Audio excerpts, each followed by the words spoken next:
Hello, friends, and welcome to Move Into Coherence. I'm Pamela Stokes. In today's episode, we will be learning about post-traumatic growth. Yes, it's a thing, how it happens, and what it is. We'll also be doing an EFT tapping script, tapping or not, your preference, on releasing trauma and the effects that it may have on us. So let's get into it. We're going to start, as we have been, with what I call waking and shaking. It's a 3-part motion that allows us to find more ease in the body, to wake ourselves up a little bit, and to get our brains ready for the learning. So if you would please join me as we come to standing and we do this 3-part motion, waking and shaking. So thank you for joining in. So we'll come to standing and we'll have our feet in line with the shoulders. And we'll start by doing the waking up. Waking up, what we do is bend the knees, bring them in toward one another. We round our back and bend over. Bend your elbows so that your hands come up towards your shoulders. Drop your head down. And then on the release, slowly letting the legs get long, letting the belly get long, letting the back and the arms get long. And we reach up and tip our chin up and look up. And then let the arms float down by your sides. And take a breath here, take a break. Noticing what's different for you. And we'll do that one more time. So again, the knees come to bent, knees come in toward one another. We round the back and drop our head down, bend the elbows, and get small. And then slowly let the legs get long and the belly and the arms and everything's getting long. And tip your head up and look up, reach up. And then let the arms float down by your sides. And take a breath here. Pause to notice what's different. And then we'll do the tongue. With the tongue, we're going to press the tip of the tongue to the center of the roof of the mouth. Press it up gently. And then slowly over about 5 seconds, release the tension in the tongue all the way down to the root of the tongue.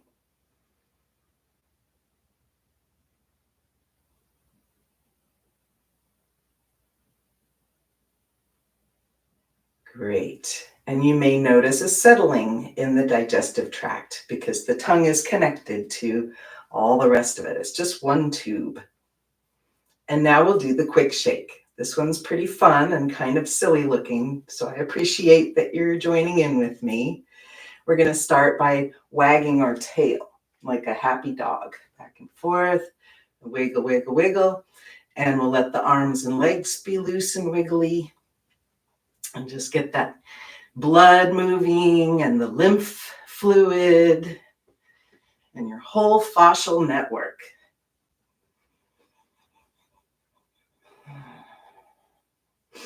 And then we'll let the shaking moving all the way up the spine to the top of the head and pause. And with loose lips, like a motorboat. Some people call that horsey lips. And then we'll come back to sitting, noticing how you feel, noticing what sensations are there now for you. For myself, if you'd like to put this in the chat, I would love to see what you're noticing. For myself, I feel, I guess, aliveness. I feel tingly. I feel more awake. Definitely ready for some brain activity to take place because I don't feel like I'm, Yeah, thinking about other things. I guess I feel like a focused brain is happening for me. So anything like that, great. I'm seeing some comments coming in. Nice, relaxed shoulders. What a wonderful thing to feel. Our shoulders tend to rise when we feel we're on alert, so we can feel that relaxation through the shoulders. That would tell our nervous system we're not on alert. We don't, there's nothing to worry about here. So that's great. Fantastic. So, the things that we've talked about before, let's go ahead and get into our topic of the day, post traumatic growth. Now, we have talked about trauma before, and the definition that I have been using is perceived threat. And what's key to that is perceived. Our world is interpreted by our own perceptions. So I could have two people, I could have 10 people, let's say, all watching a scene, and each one of them is going to give me a different perspective because of our experiences, their past, and how they were raised up in childhood, the books they've read, the movies they've watched, all of the things that make us unique have contributed to whether or not this situation is a perceived threat for us. So I want you to remember that this is not an automatic, it's always going to happen that you'll go into the trauma response. It's the perception that you have. And so this is where we can change the outcome. We can prevent a trauma response from happening by having an outcome that makes it so that that doesn't happen for us. We can also change our perspective, our perception of how we see things dramatically. And that's what trauma can do, is it can shatter our assumptions. We can be going along thinking, oh, this is how this is. This is how the world works. This is how something that we've been told, this is true. And then suddenly we can find that that assumption has changed, it's been challenged, it's been shattered. And so some people define trauma in that way, that it's a shattering of our assumptions. This can happen even with new information. So if we think that something is true and then we're given a new piece of information that tells us, well, actually that's not true anymore, this is true now. That can be considered perceived threat. So when I think about in the days of Copernicus and the heliocentric theory, and realizing by the movement of the planets that actually the sun is the center and we go around it, that was a shattering of assumptions. That was a big deal. And people got burned at the stake for this. So it was really challenging. So I'm inviting us all to realize that what we might think is true and what we might think is real could be challenged at some point. So this is where we can relax into the knowing that the only constant is change. Change is happening all the time. Nothing will hold. We can be learning new things daily that shatter our assumptions. And is that going to throw us into a trauma response? I think that's the perception piece.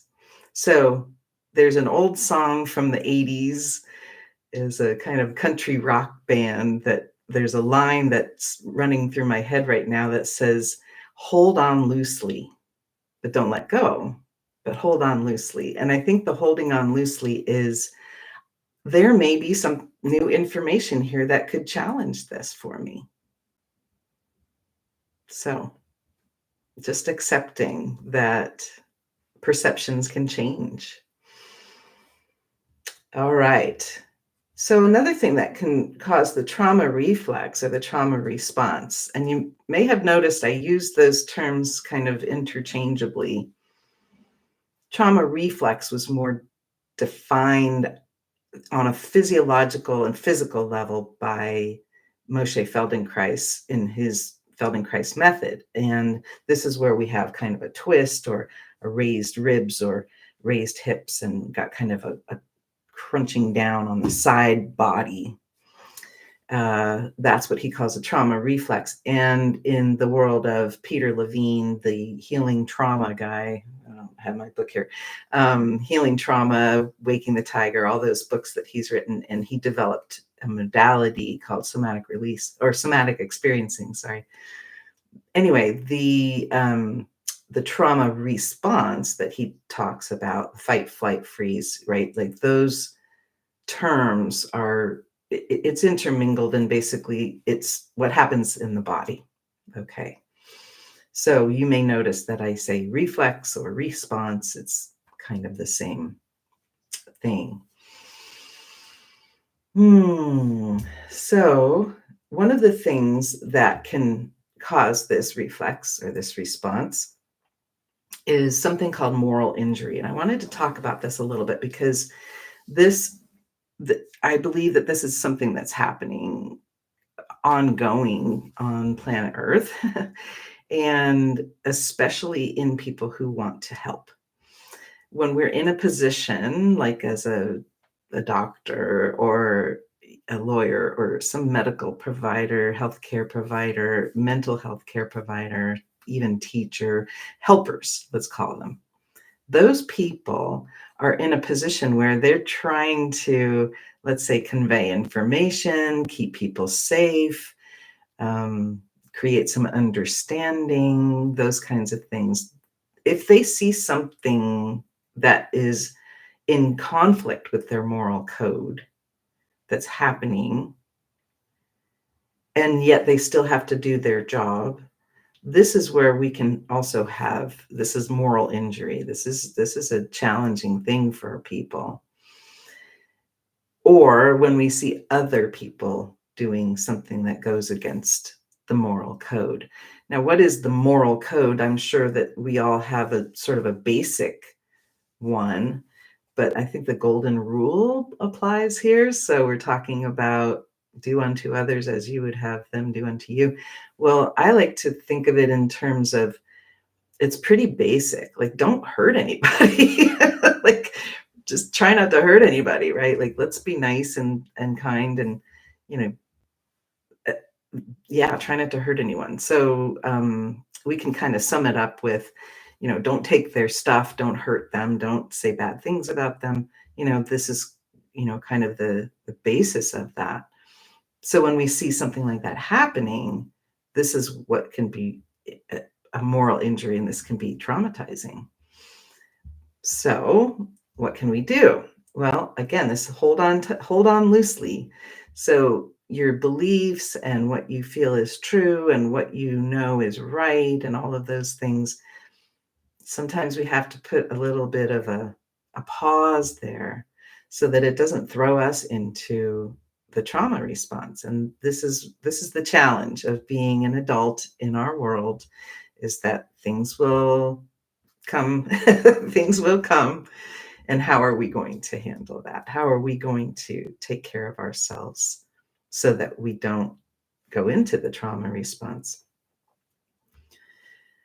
They are challenges to our core beliefs. They are challenges to our assumptions of what's true, of what we know the world to be, or what the world we thought it was, right? Now no longer is. And these are trying times in the history of our planet. This is what's happening right now. I'm going to get serious for a minute here. I believe, and I've heard other people say this too, it's not just me, that we are evolving as a species. We're evolving really fast right now. And my whole life, like from the 60s and 70s, as I've come into understanding more and more about the world, there's some things that we've been talking about for years, for 60 years, which is peace and feeling comfortable, loving each other, being happy. No more war. Excuse me.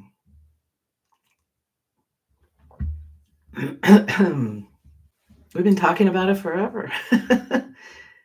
And now I feel this is it. This is where we change. We have to make a change.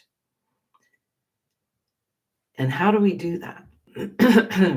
Not by more fighting and protesting and marching, but taking action in some way can be good. Can we help someone? Can we give in some way? Altruism is, we're wired for altruism. It feels really good to us to give. So can we give in some way? And by our own doing, feeling state, our own experiencing state of ease and comfort and peacefulness and calm and confidence, we radiate that out. So that's another thing that we can do, which is find our own personal growth and become our best, highest self, so that we are a model for others to see, so that we are radiating out this frequency, because that's all this is all frequency. We're frequency. All the things out there are frequencies. A thought is a frequency. A feeling is a frequency. Everything. So can we influence our field with these types of frequencies that make it so that it's understood there is no justification for hurting anybody? That goes against our moral code. That goes against that goes against life. Life is always seeking more life. So if you are in a position where you have to do something that goes against that moral code, that's traumatizing. And my hope is that we can see that at some point, maybe we just say, no, enough of this. We're not going to fight anymore. We're not going to have any more wars. I grew up with my father, was a Quaker. And I asked him about his going to meetings. They called them meetings, not church. There wasn't a priest. There was just different people would speak for the day, and meetings could last an hour. They could last 4 hours, depending on what the community needed that day. And one of the beliefs was that war is not okay. Now, defending yourself, that's a different thing. Somebody's coming at you, you got to defend yourself. We don't just turn away and run. We could run, that's true, but we could also defend ourselves. So war, though, is something that the Quakers are very much opposed to. They were also opposed to slavery. There's no logic that one person would be over another person, that would be, in charge of another person, especially against their will. Doesn't make any sense. So I love these concepts, and I loved these things when I was young. It was like, oh, yay, no war, no slavery. This is great. So I've been kind of feeling that in my body and in my soul and my mind, that this is possible. This is possible for our earth. And I feel right now is the time for us to learn these things so that we can know them for ourselves, but also bring our children up with these thoughts too. It's not okay to hurt other people. It's just not okay. So let's see if we can be models for ourselves, for our family and friends and the people around us, to find peace within ourselves and to find this ease and comfort and to get out of this trauma response, because that's what it does when we're in that fight, flight, freeze. When we're in that, we can't think clearly. We're not doing life with ease and comfort the way it's intended to be. Our natural state is one of a calm confidence, also called calm assertiveness or soft power. That's our natural state. So today's presentation, today's conversation is going to be about this finding the growth that's possible after trauma. And that's what we're going to be talking about today.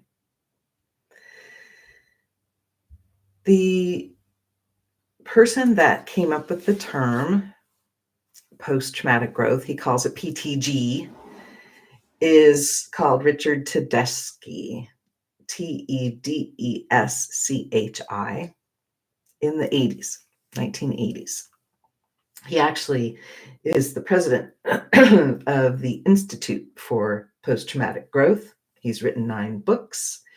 The practices that he starts with are with veterans and also with first responders. So check out that site, Institute for Post-Traumatic Growth. Richard Tedeschi is his name. And he found these 5 domains, 5 components of personal post-traumatic growth areas by interviewing people who had had trauma and were now on the other side of it, and interviewing them about the outcome of that. He collected that information and was able to find a pattern there that there were these 5 different areas. And so let's talk about what those areas are. We could call them domains or components. And these are the ones that he has listed in his books and what he talks about. So the first one is in personal strength. And I like to use these, break them down into I statements, I blank, based on a graphic that I saw in a lecture that he gave. So personal strength is I can. All right. This is optimism. I can. We'll get more details, but I just want to introduce them first. So that's the first one. Personal strength. Finding your personal strength. I can. Okay. Another domain is close relationships. Get closer, or we find them to be able to be closer. So the I statement is I cherish. So this allows for us to be intimate. And intimate doesn't mean sexual. It means close. It means able to feel the other person's feelings and to allow ourselves to feel our own with that person. The third area of personal or post-traumatic growth is greater appreciation. And the I statement is I thank. And this is a feeling of gratitude. We feel grateful. Grateful to be alive. A greater appreciation for our ability to make it through. A greater appreciation for life itself. The fourth area is new possibilities. The I statement is I dream. And this is where we can have thriving, new possibilities. So, yeah, we'll elaborate more on this. And then the fifth one is spiritual development. And the I statement is I accept. We feel contentment.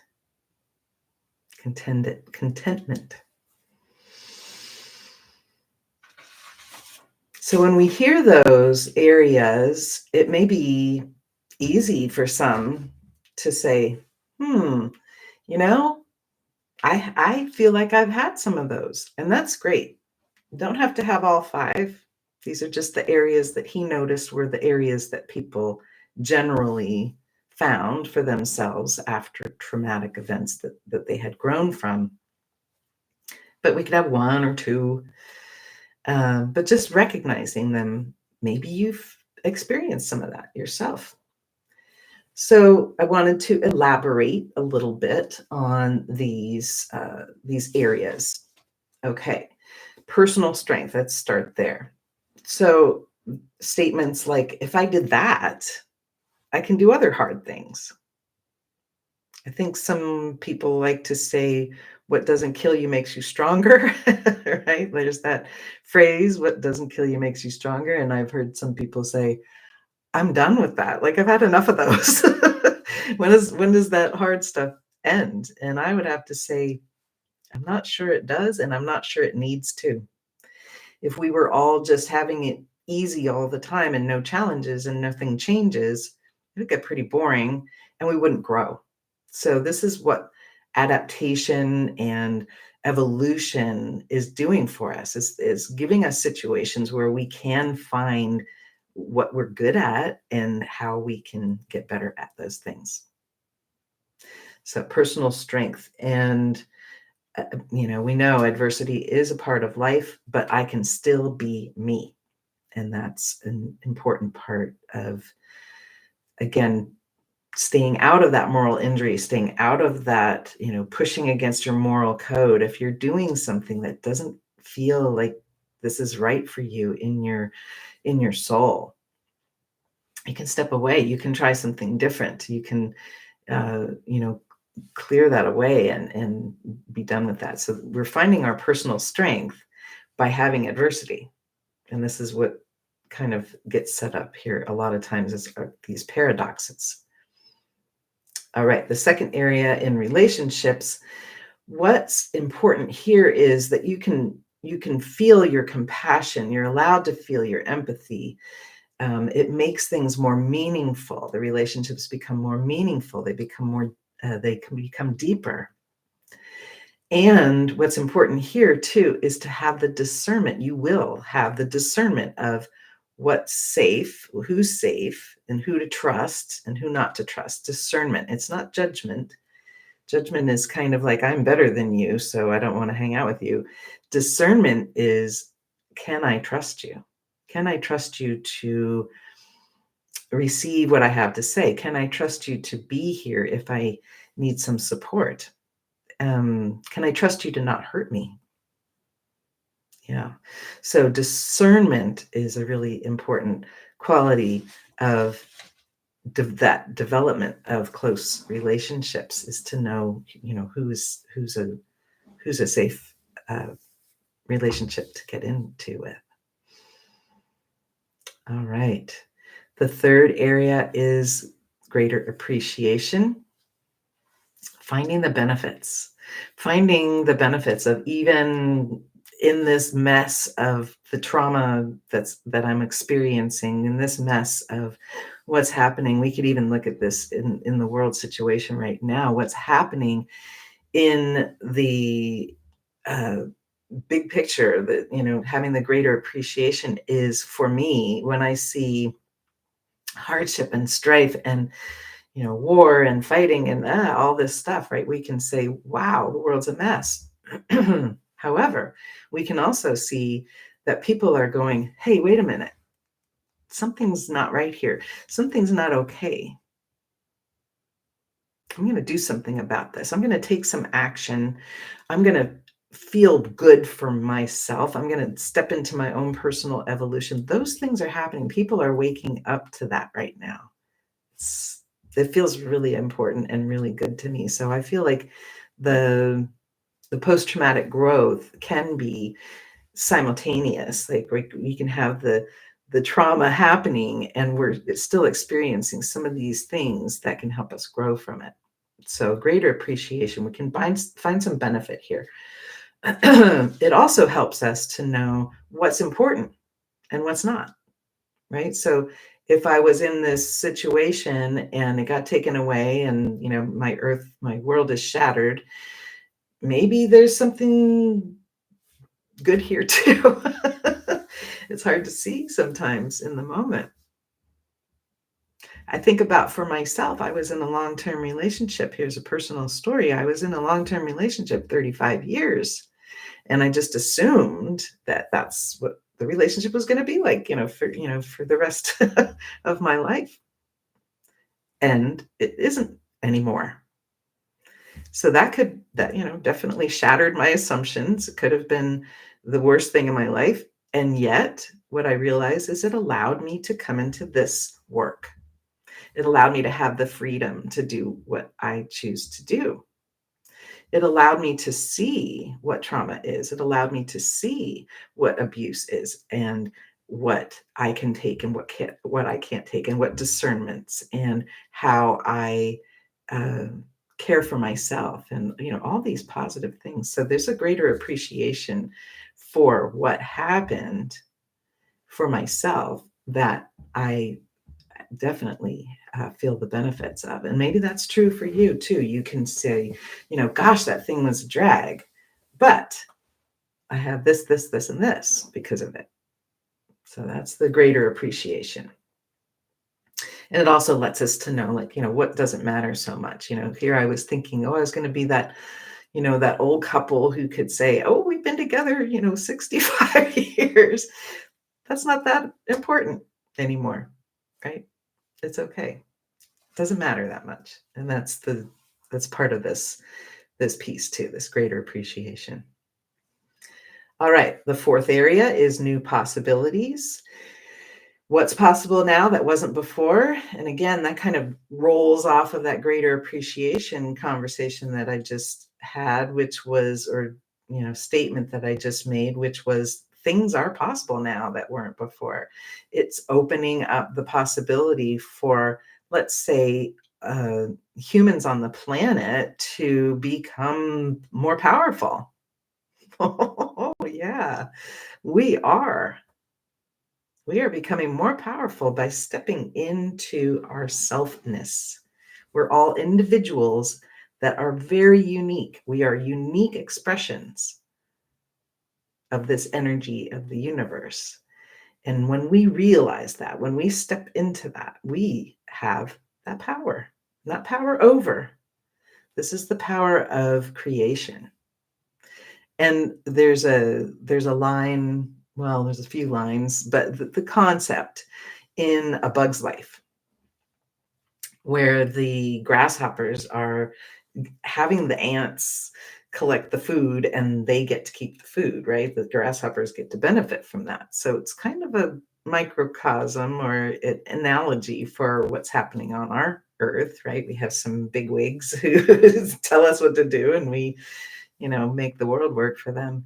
Well, the grasshopper leader says, well, what if one of those ants decides that they don't want to do that? And they laughed. He said he threw a seed at them, and he said that's what it would feel like, one ant. And, that's not so bad. He goes, but now what if all of them decide that they don't want to do that anymore? And he let the grain come out, and the grasshoppers got to feel the power of those seeds coming on them. Basically, the idea is we stepping into our power is the new possibility of what is coming out of the trauma that's happening right now. I see that for us. And I feel like this is our time to get ready. Yeah, pretty important stuff. All right. And then the fifth area is spiritual development. And I like how someone said, there's something more than this moment. It's a pretty important statement. There's something more than this moment. It's our purpose in life. It's our existence. It's our connection to others. It's looking at our death. These are important pieces. So when we look at our death, I think a lot of people want to turn away from it. But when we look at our death and we say, gosh, at some point, I'm not going to physically be here anymore. What's that going to be like for the people around me? Are they going to remember me well? Are they going to remember things that I said? Are they going to have grown from my being here? How important am I? Well, maybe this is something that I can do. I can help others. I can connect, excuse me, to my community. I can, step into my purpose. I can find my passion. I can be the greatest me that I can be. Something more than this moment. And I really think that this is a powerful part of the post-traumatic growth. So when we say spiritual, I just want to be clear on that. We're not talking about following someone's guide of what faith they should follow. That's not what we're talking about. Spiritual is instead, it's individualized. It's you being you at your best, right? And knowing that if I find what it is that makes me buzz, right? The thing that makes me feel my aliveness.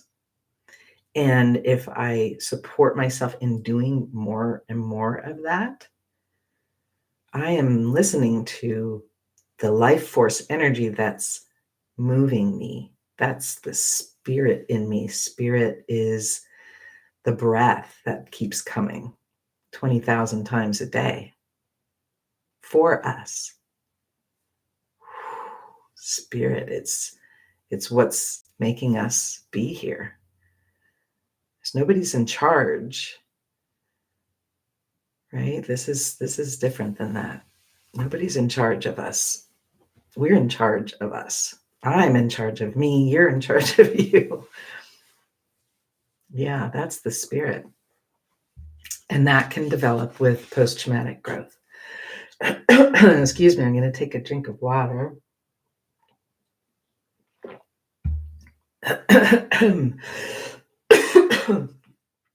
So what I wanted to do now was to, talk briefly about the recipe for post-traumatic growth that Tedeschi talks about briefly. And then what I'm feeling is perhaps we can do a little bit more of this next week too. I think next week we'll talk about releasing the past, because that's a pretty nice thing to do as well. So let's go over the post-traumatic growth recipe. How do we get there?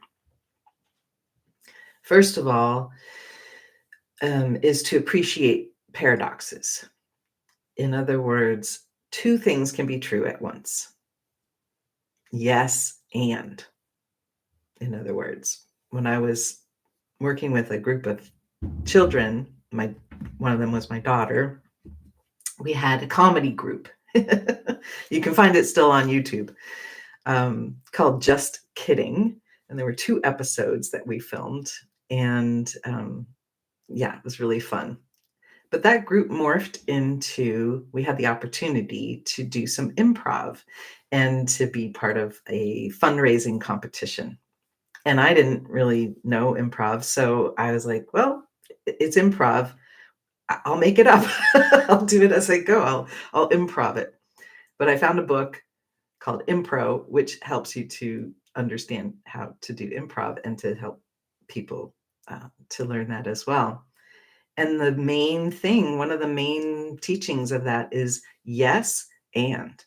So you receive what it is that someone's telling you, and you add to it.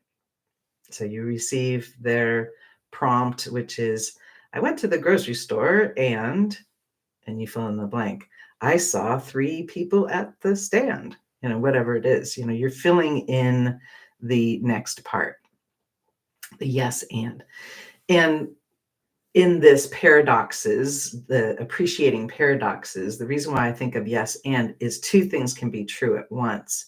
We can be vulnerable, and that allows for our strength. For example, that's a paradox that exists. When we show someone our humanness, we can connect more deeply. When we allow ourselves to be more open, we can receive. So these are some of the paradoxes that exist. That's called dialectical thinking. And it's all around us. So we'll just notice that sometimes when you think, gosh, this is really not so good, like my relationship ending, right? Like this is really not so good. But that's a yes, right? And there's this other stuff that's happening that is for me that's like really great, really great. So seeing both at the same time. All right. The second part of this post-traumatic growth recipe is constructing meaning, finding meaning from the experience. What did I learn from this? What did I grow? How does this, what did this mean for me? Not that this happened because you needed to learn this lesson, but what lesson did you learn? Yeah. I don't know if I mean, yeah, there's karma to a certain extent because it's kind of like we bounce, our frequencies around. And so if we're throwing out junky frequencies, we're going to get junky frequencies back, right? Like there's karma in that. Just by creating dissonance, we're going to get dissonance. But if we see that this happened because I needed to learn this thing, yeah, that's where I kind of like, yeah, I'm not sure about that whole piece. Except if we can find that, oh, if I had this scenario, because I had this scenario, I actually did learn this thing. That's a little different. So not that it happened so that I would experience this like karmically, but that it did happen and there's something meaningful for me here. The third area, or the third part of this recipe, post-traumatic growth recipe, is when we can seek and find and remind ourselves how I benefit and how others do too from my experience. So again, this is, we're constructing meaning, that's two, but number three is like we're seeking, we're reminding ourselves, we're finding, how did this benefit myself? How did this benefit others from my experience? Well, gosh, my experience with fibromyalgia led me to finding movement practices that made it so that I felt better. And then I thought, gosh, I feel better. I want other people to feel this too. So that's the thing about this. Like, how can this benefit other people from my experience? We're looking for that. We're actively looking for that and reminding ourselves, if I hadn't had this, I wouldn't be here. Here's an extreme example of John Walsh, whose son got kidnapped from a grocery store. Well, he ended up creating the big, missing children thing, and there's a TV show, and all of that stuff, and that became his life. So yeah, there was a benefit there. All right. The fourth area, or the fourth part of this recipe for post-traumatic growth, is we can see the future. We can ask the question, what now? What happens with these new different ways of looking at things? What is my future going to look like? What's possible here? All right. And then the fifth part of this recipe is constructing a coherent narrative. In other words, I now feel that after all of what I've been through with my body pain and my emotional duress of relationship and loss of relationship and car accidents and all the pieces that I've experienced in my life, what I put together, the coherent narrative that I put together, is actually created for myself a mission. I have a mission. And that mission is to help people find their inner way of feeling great, strong, powerful, calm confidence, and also to bring people together so that we can help each other, support each other, and grow into a community, I have a mission to take my musical background and to bring songs in to the lives of children, songs that will be remembered in perpetuity. I'm still working on them, so this is happening, but this is my mission. So we're taking the loss, we're taking the bad stuff, and we're transforming it into good. And usually these coherent narratives that we construct for ourselves will be in a contribution, in a way that we contribute to others, that we serve others. We give back to our to humanity. What we have gained, we then want to share, and that's part of this. So one of the things that I think is key for this post-traumatic growth is to understand that this isn't just about resilience, like, oh, that bad thing happens and now I'm bouncing back and I'm able to go on to the next thing. That's great. That's resilience. Post-traumatic growth is actually transformation. We're taking the bad thing, the awful thing, and we're transforming it. We are now different. Our priorities are different. Our perspective is different. The way we perceive the world is different. It's a transformation. So this is a very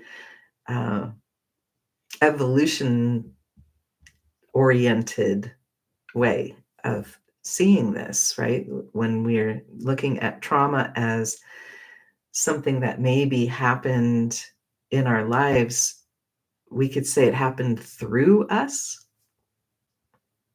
I think that's a nice way to say it. We're transforming the bad into the good. Pretty powerful.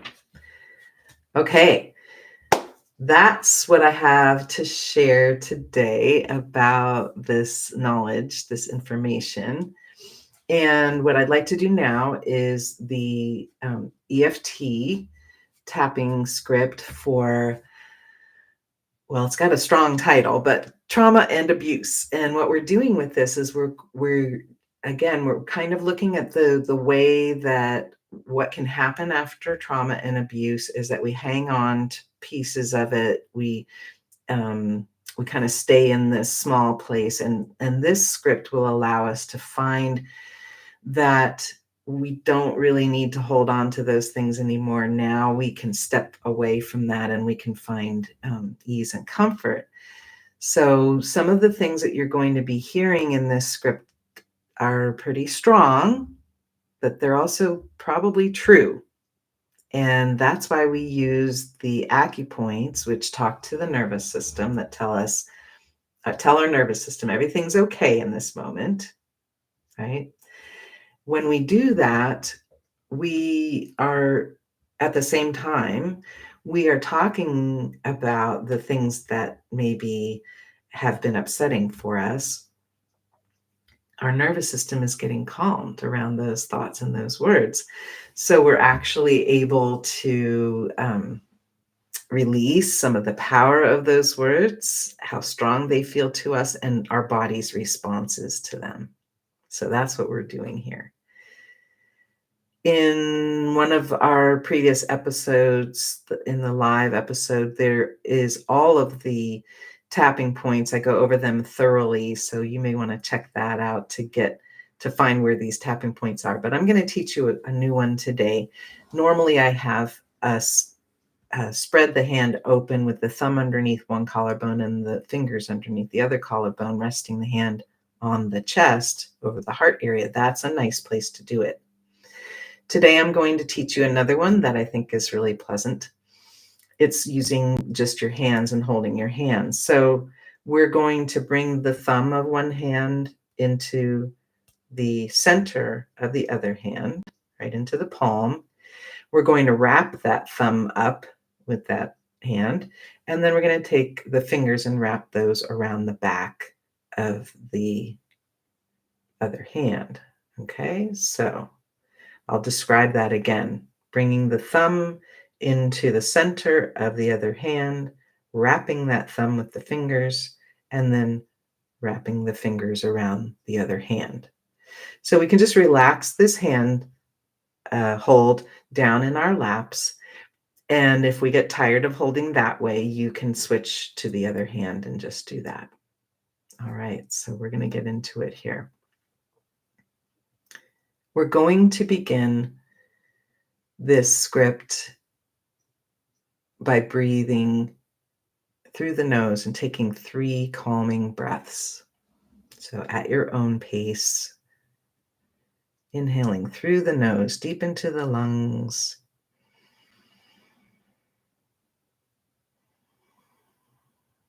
Three calming breaths. My stomach just gurgled already, and we talked about gurgles last week. So you may have heard that, I don't know, but that's what happens when we calm the nervous system. All right. So it begins with even though statements, and we can use the side of the hand, the karate chop points if we'd like, or we can go back to that hand hold like we described and repeat after me. Thanks for joining in. Even though this stuff happened, I choose to love and accept myself. Even though this stuff happened, I choose to love and honor myself. Even though this stuff happened, things have happened in the past that have caused me a lot of pain.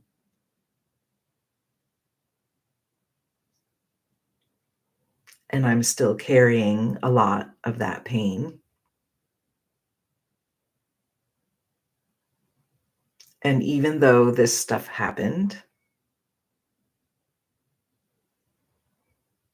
I choose to deeply and completely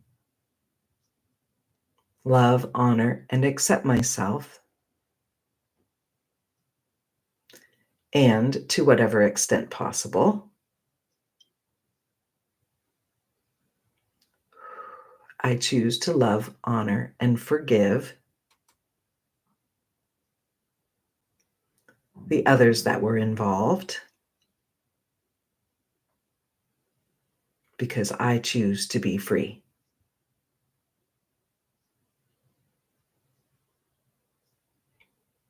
This stuff that happened,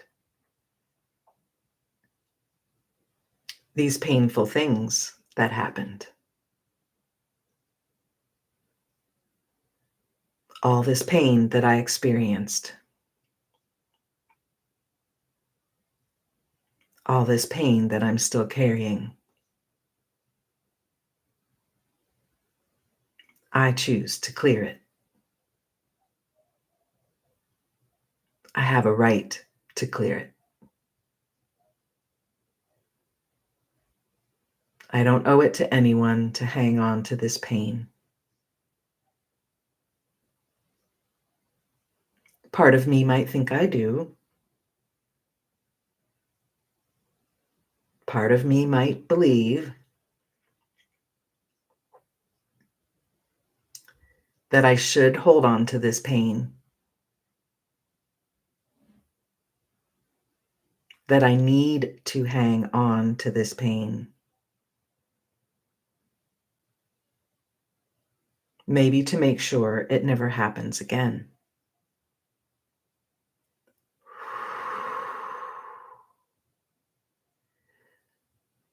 But I know I've had enough pain, and I choose to release it. Releasing it at a cellular level.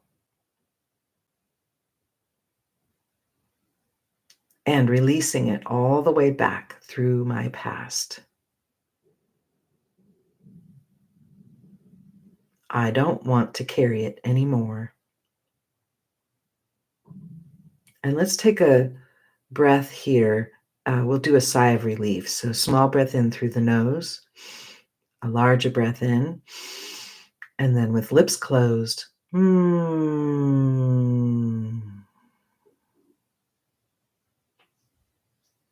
right. And let's move on.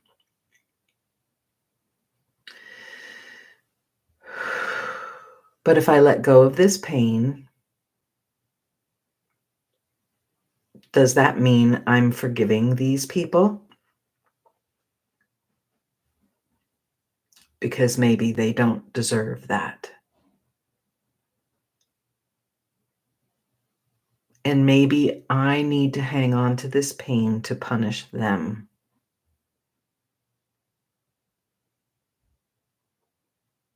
But the only one being punished is myself.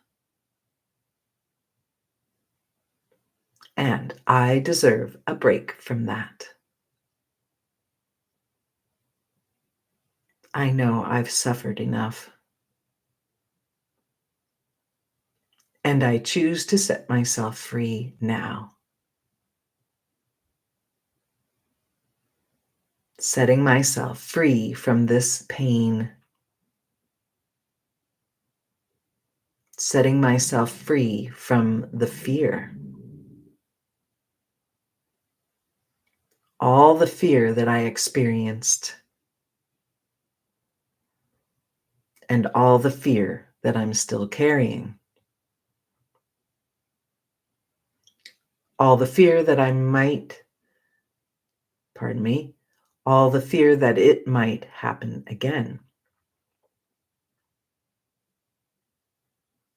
All this fear that I think I need to protect myself.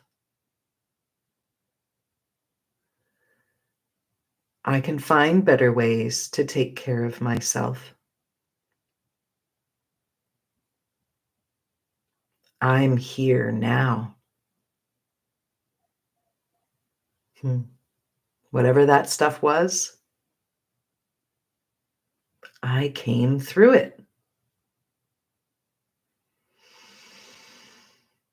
And I choose to acknowledge how strong I am.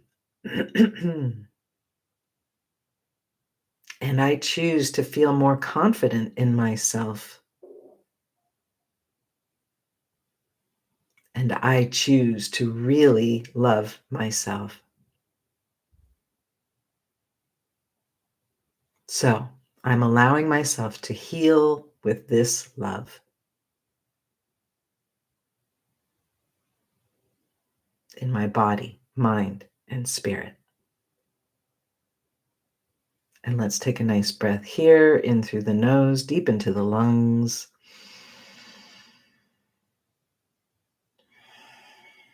Nice, long, slow exhale. And you can relax your hands. And notice how you feel.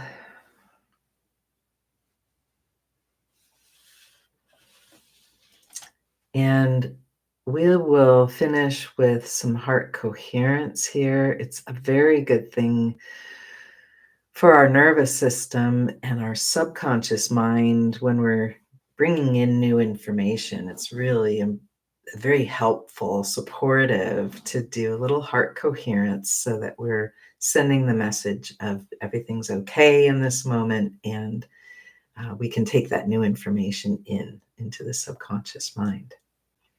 So let's do a little heart coherence, and then I'll ring my 3 bells, and that will be our day today. And I want to say thank you so much for joining in today. Send yourself some appreciation for doing so. This has been Move Into Coherence. I'm Pamela Stokes, and my stomach is growling so much. I think that script was really helpful for me today. I'm feeling a lot of looseness. Actually, you know what? Before we go into this last little bit, I would love to hear anything that maybe came up for you during that script. thoughts that you might be having or anything that you might have noticed. Because I think when we share with each other, we get to see and hear what other people experience. So for me, I've done this many times, this particular script many times, but what I feel for me is there's a few lines that keep kind of, I go, whoa, that one really, that one really hit home, or that one's like, oh yeah, that's a good reminder, like hanging on to the pain to punish them. That was maybe something that I was keeping. It's like, ooh, I really hurt. See what you did to me? Right? This is all subconscious stuff. It's not like we're making a choice. So someone wrote in feeling relaxed and motivated for the day. I love that. Yeah, great. Yeah, and it's okay for me to feel how I want to feel and release the guilt. Yeah, for sure. I mean, yeah. Yeah, when we hold on to stuff, it's just basically our, body's just trying to keep us safe. Our ego, our ego, when it goes through a change, it's like, oh, that was really, yeah, I don't know if I like change, so I'm just going to hold on to stuff, right? So when we start releasing it, we start recognizing that, yeah, actually, we've been hanging on to this for a while. We can feel some guilt, and there shouldn't be any guilt because that was natural. It was just keeping you safe, right? The body was holding on to that. Ego mind was holding on to that. Right. Yeah. This is what we're doing. Yeah. We are strong. Yes, we are strong. We are so strong. We can change our subconscious mind. We can. We're doing it right now in these moments. We can change how we want to feel. You want to feel better? We can change how we do that. And this is the evolution that I was talking about earlier. It's happening. So thank you for being here with us. Yeah, we are amazing. Thank you, Melissa, for being here with me and for speaking so clearly. Yeah, appreciate you.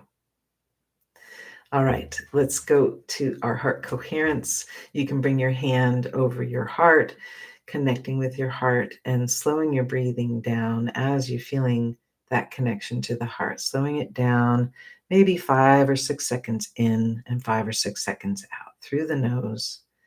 And this, we're just going to do a little bit of heart coherence to let all of that new information that came into our subconscious mind today, the change, we're just going to allow that change.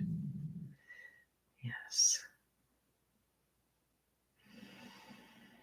And then imagine that the breath is moving in and out through the heart.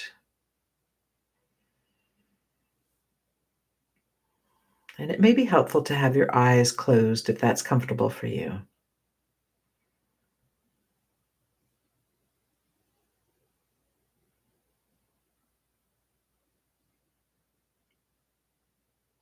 Great. So that's just a little quick coherence. If we want to bring the brain involved, let's go ahead and do that by bringing to mind something that that helps you to feel appreciation or gratitude. And I like to think of something that has a neutrality to it, like a scene in nature. Picturing sunlight coming through the leaves of trees.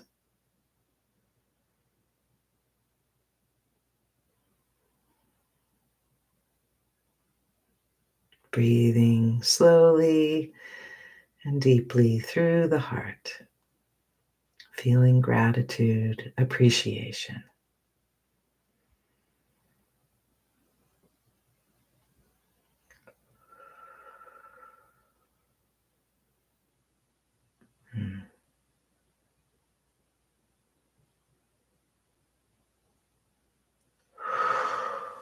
And then over the next couple of breaths, you can relax your hand, let your eyes come to gently open, and come back into our natural breathing.